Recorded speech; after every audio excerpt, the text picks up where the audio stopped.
Lo dicho, seguimos en nuestro programa y lo vamos a hacer hablando de educación. Como siempre en este tema nos gusta hablar con nuestro maestro preferido, con Luis Anes, que ya se encuentra con nosotros. ¿Qué tal, Luis? Bien, encantado. Es verdad, eres nuestro maestro preferido. Muchísimas gracias. Es una sección que nos encanta hablar porque ya sabemos de la importancia de la educación como un pilar básico, así es que vamos a hablar de algo que además hoy creo que nos va a sorprender a algunos. ¿Ustedes saben lo que es ABP? ¿Lo saben? Bueno, si no lo saben, yo tampoco lo sabía hasta hoy, nos lo va a contar Luis Anes. ¿Qué es ABP? Porque bueno, ese es el tema bonito que traemos hoy, ¿no? Más allá de la nomenclatura, de las letras aplicadas, porque ABP puede significar varias cosas, pero yo lo desarrollo como aprendizaje basado en personas. Ajá. A ser posible, en buenas personas. ¿Cuántas veces hemos hablado aquí en este programa de metodología, de recursos, de tecnología, de actividades? Pero por encima de todo, para que algo sea efectivo en la vida en general y en el sistema educativo, en educación, son las personas. Es donde tenemos que focalizar la atención en las personas, por encima de todo. Entonces, de eso se trata este aprendizaje, de que nosotros hoy queremos extendernos un poquito porque queremos ver cuáles son esas reflexiones del maestro, porque estos son temas en los que a él le gusta reflexionar y al final saca pues unas conclusiones que cada vez que viene nos deja en muchos casos pues con la boca abierta. Vamos a hablar de eso, del aprendizaje, pero ante todo depende, primera persona implicada en este aprendizaje, el maestro, ¿no? El maestro. El maestro tiene que ser... Si tuviéramos que ir enumerando, obviamente en la comunidad educativa, en el proceso de enseñanza-aprendizaje, siempre hay personas. En este caso el maestro. Recuerdo que tanto buenas personas como buenas relaciones entre esas personas. Se trata de fomentar, de desarrollar a nivel personal y desarrollar esas relaciones que tienen unos con otros. Ya decía Martin Luther King, así a grosso modo, decía que si más que lamentar las malas acciones de las malas personas, sería tratar de lamentar el silencio de las buenas personas. Tenemos que potenciar las buenas personas precisamente vivimos tiempos un poquito conflictivos a nivel social, a nivel medioambiental, a nivel social. Por lo tanto, debemos intentar empoderar a las buenas personas. Para eso, uno de los primeros factores, el docente. Y si tuviéramos que centrarnos solo en el docente como persona, lo primero que habría que decir es que para ser docente, ¿qué necesitamos? Que sean buenas personas. Podemos tener un gran aprendizaje técnico, grandes destrezas, grandes conocimientos, pero por encima de todo, inclusive el docente tiene que ser un buen ejemplo, un ejemplo que inspire y tiene que ser buena persona. Howard Gardner, por ejemplo, uno de los padres de la teoría de las inteligencias múltiples, siempre dice que una mala persona jamás va a poder ser un profesional excelente. Podrá ser muy buen técnico, por ejemplo, un maestro, en este caso estamos hablando de los maestros, un maestro puede saber muchísimo de matemáticas, puede saber muchísimo de lengua, de la materia que esté trabajando, incluso en otros ámbitos de la vida. Un cocinero que se le dé genial cocinar, un periodista que se le dé genial hacer entrevistas, que se le dé genial presentar un programa.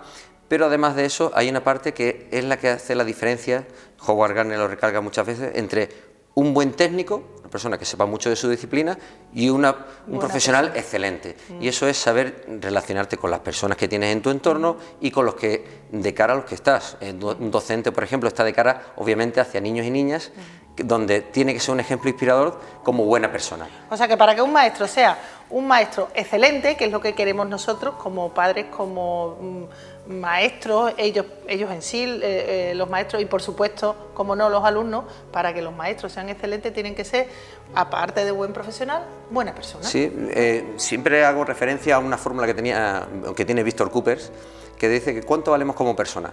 Están los conocimientos, un docente tiene que tener conocimientos, obviamente tiene que conocer su materia, habilidades, conocimiento más habilidades, es decir, tiene que tener destreza para impartirla, para mostrar esa asignatura, pero si los conocimientos y las habilidades suman, la actitud multiplica. Y si algo tiene que ser un docente, tiene una buena actitud en el aula, un buen comportamiento, una actitud positiva, ser optimista. Hay múltiples teorías que nos pueden desarrollar a nivel metodológico, pero lo primero que influye más es el docente con su alumnado. Al ser una buena persona, ser un buen ejemplo que inspire, por lo tanto, si concretamos en el docente, buena persona que a veces se olvida. ¿Cuántas veces vamos con la actitud y los papás y mamás, lo primero que queréis y en eso se afianza la confianza de que vuestros hijos y vuestras hijas están en manos de un docente es que sea buena persona. Podrá tener muchos conocimientos, muchas habilidades, pero al fin y al cabo también queremos que nuestros hijos sean felices en el centro educativo y para eso desde luego necesitan que su maestro sea buena persona y que inspire con sus buenos actos. A veces, cuántas veces hemos escuchado lo de hace años, ¿no?, que decía que el alcalde, el cura y el maestro son los ejemplos más claros dentro de una localidad. Pues tenemos que ser buen ejemplo siempre, al 100%. Hablamos del maestro y tú ya lo has dicho, la relación también, el maestro-alumno es otra de las patas básicas de este aprendizaje. No solo el docente como tal, sino en su relación con el alumnado. Rita Pierson, que es una de las eminencias más grandes a nivel mundial de educación, siempre hablaba sobre el éxito de las relaciones. Es decir, el éxito como persona, siempre decía, todo alumno necesita un héroe. Y cuando dice un héroe, significa que necesita alguien que cuando entra en el aula confíe en esa persona, que confíe en tu hijo, en tu hija, que confíe en ellos, que tenga fe en que va a conseguir lo mejor de él.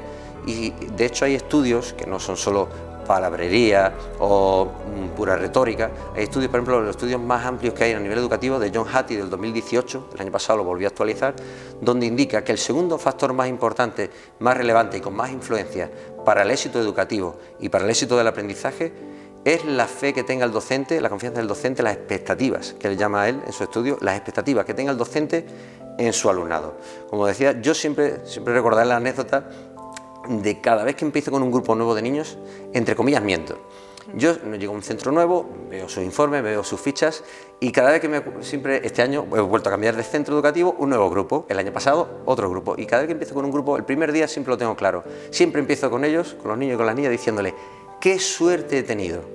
He caído en el grupo con mejores niños y niñas del colegio, no solo del colegio, sino los mejores niños que han pasado jamás por una clase mía. Y habéis tenido muchísima suerte, habéis caído con un maestro que va a intentar sacar lo mejor de vosotros.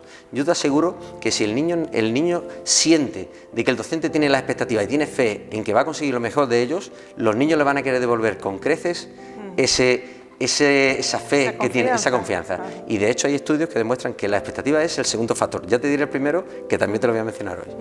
También tiene que haber, como sabemos, ¿no?, esa cierta relación, empatía entre el maestro y el alumno. ¿Cuántas veces, y volvemos a lo de antes, la actitud, también las características como persona del docente? Claro. ¿Cuántas veces hemos dicho que se puede saber mucho de una asignatura, de un área, pero si no consigues llegar a ese alumnado, lo que se llama empatía, y empatía no solo ponerte, ¿cuántas veces escuchamos empatía? Ponerte en lugar de la otra persona, no solo es ponerte en los zapatos de la otra persona, es convertirte o sentir los pies de esa persona que tiene esos zapatos, es decir, sentir cómo siente esa persona en su situación. Y muchas veces lo que más puede fallar es en esa conexión. Rita Pierson, que habla sobre el nexo entre el docente y su alumnado, es sentirte, llegar a ellos y el alumnado además lo agradece. Entre otras cosas, atenderlo de forma individual. ¿Cuántas veces? A veces pensamos que por ser niños y niñas no se les escucha. El docente que escucha a su alumnado, que le da la oportunidad de participar, la oportunidad incluso de errar, de fallar, de tener errores, y que vea que por el hecho de tener errores no va a ocurrir nada, sino al contrario, de que aprovechamos los errores para ese aprendizaje, el alumno que siente eso, que siente que su docente le escucha, qué importante esa palabra. Aquí estamos en hablamos, pero podríamos también decir escuchamos. Qué importante es, posiblemente más importante, escuchar muchas veces que hablar. Y el docente que escucha a su alumnado crea fe ciega en su profesor, siente que lo respeta, siente que le da su espacio para que participe y por lo tanto incluso sin miedo al error. Por lo tanto, ese es el caldo de cultivo que cada vez más estudios demuestran que a veces se olvida cuando se saca una carrera universitaria, la carrera docente, o se estudia el plan de estudio docente, o se pasa unas oposiciones docentes para ser maestro, que quizás a veces nos dejamos por valorar elementos que posiblemente sean incluso más importantes, como es las cualidades personales de conseguir ya al alumno, de ser respetuoso, de ser buena persona.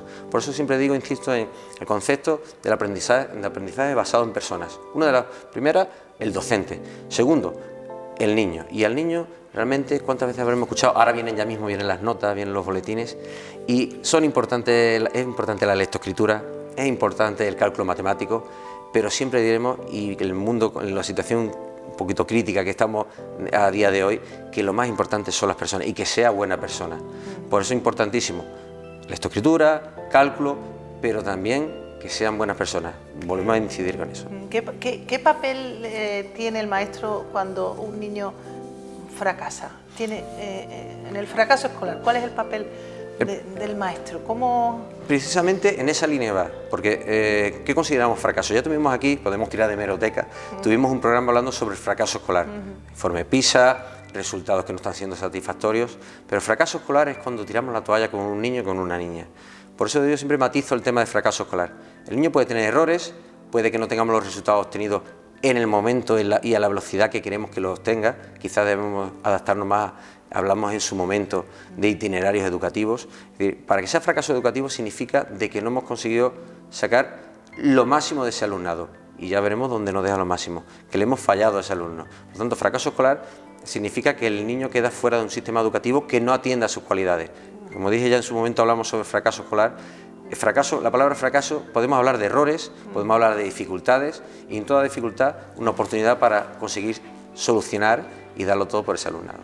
Te voy a dejar que beba un poquito. Mientras tanto, hemos hablado y hacemos una pequeña recapitulación del maestro en sí, de cómo es, del buen maestro, porque estamos hablando de buenas personas, buenos alumnos, buenos maestros. Hemos hablado del maestro, de la relación del maestro con el alumno, pero también de la relación del docente con las familias, que son otra pata importante de la educación. Efectivamente, como recuerdo siempre, la comunidad educativa, todos formamos parte de ella, las familias tienen presencia dentro de los centros educativos y la relación entre docente y familia es importantísima. Voy a empezar por una curiosidad, la prueba del algodón. ¿Cuántas veces escuchamos, y sobre todo cuando empezamos el curso, el grupo de WhatsApp de las familias? Yo siempre diría, ¿te atreves a ponerle el grupo de WhatsApp familiar al docente? Y sobre todo poner que sea un comienzo de curso, ha llegado un docente nuevo, esas comunicaciones entre unos padres y otros, ¿os atreveríais a dejarle que viera de forma espontánea el móvil, las conversaciones que hay en ese? Por un lado, el famoso uso del grupo de WhatsApp, que recuerdo que puede ser una herramienta muy útil para las comunicaciones, pero siempre dentro de un clima de respeto. Claro. Por lo tanto, lo primero que tiene que haber siempre es muchísimo respeto. Cercanía. Por un lado, respeto y cercanía van de la mano, porque cercanía, una comunicación constante, pero, entre comillas, sin usurpar el espacio de cada uno de los elementos que hay en un proceso educativo. Es decir, puede estar muy cerca el docente de la familia del docente, pueden tener presencia en el aula, a mí me gusta que participen haciendo actividades, que tengan presencia en la vida del centro, en el AMPA, en el consejo escolar, y aún así, por mucha cercanía, siempre que no se respeten el espacio del docente, el docente es el profesional que está llevando la enseñanza de vuestros hijos en el centro educativo, las familias tienen su educación, y yo siempre he dicho que tiene que haber una continuidad y coherencia. Es decir, que lo que estemos pidiendo en casa y lo que está pidiendo el docente vayan en la misma línea, claro, respetando el espacio de cada uno, pero que vayan en la misma línea. Eso implica, entre otras cosas, de saber quién es el docente y quiénes son las familias. Siempre se dice, en casa se educa y el colegio se enseña. Y aquí hay opiniones varias. Bueno, yo ya sabéis la mía, que la mía es, en casa es donde primero se educa y continúa la educación en el centro educativo, porque pasan muchísimas horas y tenemos que implicarle valores, estamos hablando de buenas personas, implica muchísimos valores y tiene que haber coherencia. Y al revés, se enseña en el colegio y continúa en el hogar, por lo tanto debe ser un circuito continuo y recíproco. ¿Qué es esto de la teoría del 2%? Que eso no yo no sí, la teoría del 2%. Que lo tengo ahí apuntado, digo. Muchos centros, muchos docentes, muchos centros educativos a veces cierran la puerta precisamente porque posiblemente haya habido conflictos por falta de respeto, por falta de respetar el espacio de cada uno de los miembros de la comunidad educativa. A veces hay miedo a abrir las puertas del aula, a miedo a abrir las puertas de un centro educativo y se produce ese distanciamiento. Muchas veces no podemos, y la teoría del 2%, yo tengo esa teoría de que si estamos hablando de 100 familias, te pueden salir 1 o 2 casos el que te provoquen, puede haber conflictos, malas experiencias, que como docente en tantos años siempre algunas malas experiencias hay. Pueden familias que hayan faltado al respeto o que se hayan inmiscuido en asuntos que quizás no deberían inmiscuirse, pero podemos estar hablando de un 2%. Vamos a poner 1 o 2 familias, si me apura, como máximo, entre 100 familias con las que tiene relación. Sobre maestro especialista, este año, por ejemplo, tengo casi 150 alumnos, y tengo 150 familias. Pues podemos estar hablando de un 2% a lo largo de la historia docente, que si tiene una mala experiencia, no por tener una mala experiencia con un padre o una madre, que haya habido un conflicto, no por eso cierres la puerta al resto de familias que te dan muchísimo el tener una comunicación cercana.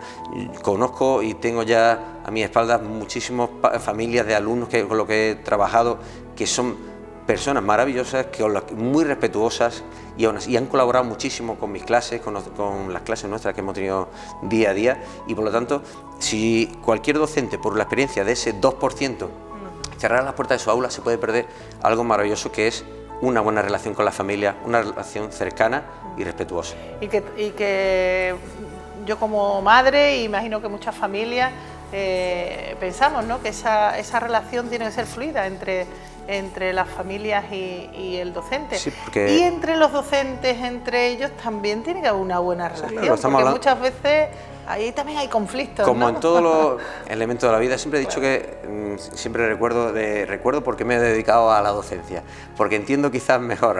El mundo de los niños es más puro, más transparente y a veces más fácil de llevar que el mundo de los adultos, no solo en una escuela, en una empresa de televisión, cualquier tipo de empresa, en la vida del día a día. Los adultos a veces hemos olvidado esa esencia, esa pureza que tienen los niños. Que ya en su momento hablamos aquí sobre el tema del síndrome de Procusto, nada de envidias, si al contrario, te comenté que el segundo factor que más influye en el éxito del aprendizaje y del proceso de enseñanza-aprendizaje, el segundo factor, estábamos hablando antes, pues vamos al primer factor, que el primer factor está claro que es, y sale en los estudios John Hattie, me remito al año 2018, que sería el tema de la cooperación docente. Si por un lado dijimos antes que el segundo factor son las expectativas del docente al alumnado, y te dije solo un factor, solo un elemento supera las estadísticas y analíticas que hay sobre la enseñanza, solo un elemento supera a la expectativa del docente en su alumnado, y es la cooperación docente. Debemos dar espacio y tiempo para que haya cooperación docente, que haya cooperación entre los distintos elementos. Necesitan tiempo, desde un punto de vista de respeto, de inspiración. Constantemente yo estoy aprendiendo de mis compañeros prácticas magníficas que hacen en su aula. Volvemos a lo mismo, a no cerrar el aula, a la familia ni al resto de compañeros. Hay países donde están llevando la cotutorización, es decir, dos tutores, un tutor está dando clase, otro incluso tiene una formación o está aprendiendo de su compañero que está dando clase, comunicación constante, ya sea a través de las tecnologías, pero también presencial en el aula. Muchos países punteros en el tema de la formación docente están teniendo docentes que están aprendiendo dentro del aula de otros compañeros docentes. ¿Y entre el docente y el director, por ejemplo? Obviamente aquí tenéis jefe, supongo, en cualquier empresa hay jefe. Las empresas, ¿no? En lo suyo es que lo ideal es que haya una relación respetuosa, sabiendo a nivel jerárquico que siempre hay un jefe, hay unos empleados, o en este caso hay una dirección de centro, hay unos docentes, pero se le tiene que dar espacio suficiente a cada uno de los miembros de esa empresa, o en este caso de ese colegio, para que el docente pueda desarrollar su práctica, su praxis, de una forma satisfactoria y que pueda en sí desarrollarse como persona a través de su docencia. Siempre dentro de un respeto, teniendo en cuenta que las direcciones de un centro tienen que coordinar y tienen que gestionar la política educativa, en este caso, que va a llevar ese proyecto educativo que va a llevar el centro. Tienes que ir en consonancia a ese proyecto, pero siempre, nunca solo. Ya hablamos en algún momento de que el docente francotirador, docente que está aislado y que hace cosas magníficas, que hace prácticas muy buenas, innovación tremenda, pero necesitamos que haya conexiones con el resto de compañeros y que se empodere, que se le dé potestad para realizar esas prácticas y contagiarlas, inspirar al resto de compañeros a partir de las direcciones de centro, de un centro democrático. Lo suyo es que todo el mundo tenga participación activa. Ojo, no solo los docentes, también las familias, participación activa, relación entre la dirección y los docentes y los maestros, pero también con las familias. Que las familias tengan presencia, que tengan voz. Bueno, eso en el consejo sí, ¿no? Consejo escolar, ¿no? Obviamente ahí, como dije antes, depende de la experiencia y depende de esa continuidad que hay, ese mismo trabajo conjunto entre la familia y los docentes. Si la relación es armónica, tendrá incluso más participación, ya sea a través del AMPA o actividades en el centro, donde las familias tienen bastante presencia en el centro. Hay colegios en los que las familias prácticamente se quedan fuera de la puerta de entrada y no pueden entrar, muchas veces sería para analizar qué ha pasado ahí y esa desconfianza que puedan haber, y hay centros donde, comunidades de aprendizaje incluso, donde la familia tiene una presencia continua, respetando el espacio de cada una de las personas que hay en el centro educativo, respetamos su espacio, pero colaboramos y forman parte de su vida. Nos queda ya un poquito tiempo, Luis, y como siempre es un gusto escucharte. Antes de hacer dar ese mensaje final acerca de todo esto del aprendizaje basado en personas, una última preguntita por aquello de que estamos ahora en ese periodo ya de empezar con las evaluaciones, las notas. Dales esos consejos a la familia que tanto nos preocupamos por el numerito que después traen los niños puestos en las calificaciones. Ese es el consejo que yo creo que hoy nos merecemos todas las familias, que ya estamos pendientes. Venga, que nos van a dar las notas, hay que como suspenda. Bueno, ya tuvimos además un programa sobre los boletines y las calificaciones. Yo solo diría una cosa. Si os dieran a elegir entre unas buenas calificaciones, si alguien hablara de vuestros hijos, ¿qué preferiríais? ¿Que hablaran de sobresalientes, constantemente sobresalientes, es el mejor en matemáticas, es el mejor en lengua, o que el orgullo que nos llena de saber que alguien diga qué buena persona es tu hijo? Buenas personas necesitamos a veces que nos centramos en esas calificaciones, solo números, y en los números a veces se olvidan cosas magníficas, entre otras cosas, lo buena persona que puedan ser vuestros hijos, vuestras hijas, y recordar, y nunca recordar de que si han hecho todo el esfuerzo, todo lo que está en su mano, nos tenemos que dar contentos con eso. ¿Dónde nos deje eso? Pues donde hayamos quedado, y será el paso siguiente a seguir para continuar con el trabajo y con el estudio, con el aprendizaje. Y recuerdo, no todos son sobresalientes, que los niños y niñas, y más en un mundo, estamos ahora que si cambio climático, a nivel social, en el tema de la igualdad de género, los problemas que está habiendo de violencia machista, estamos hablando de adultos, violencia machista, problemas medioambientales, problemas de recursos para la propia tierra. Si algo necesita el mundo, la sociedad, son buenas personas, y personas que empoderarlas para que esas buenas personas, como decíamos al principio de la charla, que esas buenas personas tomen la voz y tomen la acción, que no se trata de que las malas personas hagan malas acciones, sino del silencio y la inactividad de las buenas personas. Tenemos que ayudar a que esas buenas personas participen. Tema de las notas, pensar siempre si vuestros hijos han hecho lo máximo que han podido. Vosotros lo habéis estado con ellos en casa, han visto el esfuerzo que han hecho, y preguntaros, ¿por qué siempre competimos por tener las mejores notas? Y si competimos también por tener a las mejores personas en casa, a ese buen niño y esa buena niña, que realmente son los que van a cambiar realmente la sociedad, que mucha falta hace, y que van a ser con fuerza hoy como niños y niñas. Tienen una gran voz y una gran acción, pero serán los adultos que van a guiar este mundo, que tanta falta le hace falta siempre buenas personas.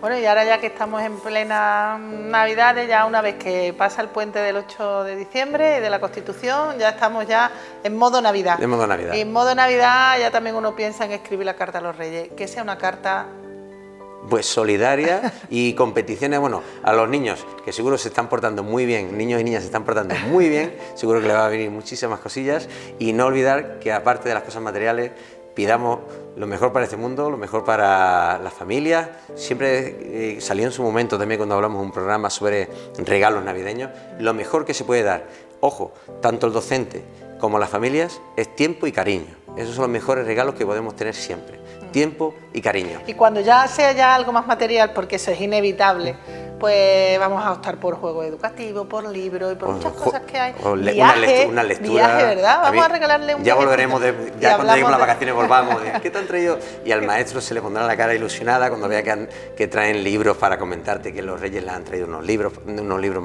maravillosos de lectura, unos juegos de tablero, pasar tiempo juntos, unos juegos de tablero de juegos, o el ajedrez, ni te cuento, el ajedrez, cuántas veces hemos hablado del ajedrez, pero sobre todo eso, de que fomente, y si algo van a recordar los niños y las niñas cuando sean mayores, se habla siempre de tiempo-calidad, no es que haya tiempo de calidad, es dedicarle tiempo y cariño, es lo que necesitan. Por tiempo lo que no nos queda, ¿eh? Tiempo lo que no nos queda. ¿Alguna cosa más relacionada con, bueno, prácticamente lo hemos dicho ya? Sobre todo recordar que por encima de todo lo que sea material, en la vida en general, pero también en el sistema educativo, por encima de recursos, tecnología, materiales y todo lo que realmente, que cuántas veces hemos reclamado que lo necesitamos, por encima de todo están las personas, que son las que no pueden fallar nunca, ni docentes, ni la relación del docente con su alumnado, ni con sus familias, por lo tanto, personas, aprendizaje basado en personas, en buenas personas. Eso es, a mí me gustaba terminar con eso. Aprendizaje basado en personas, pero no personas cualquiera, buenas personas.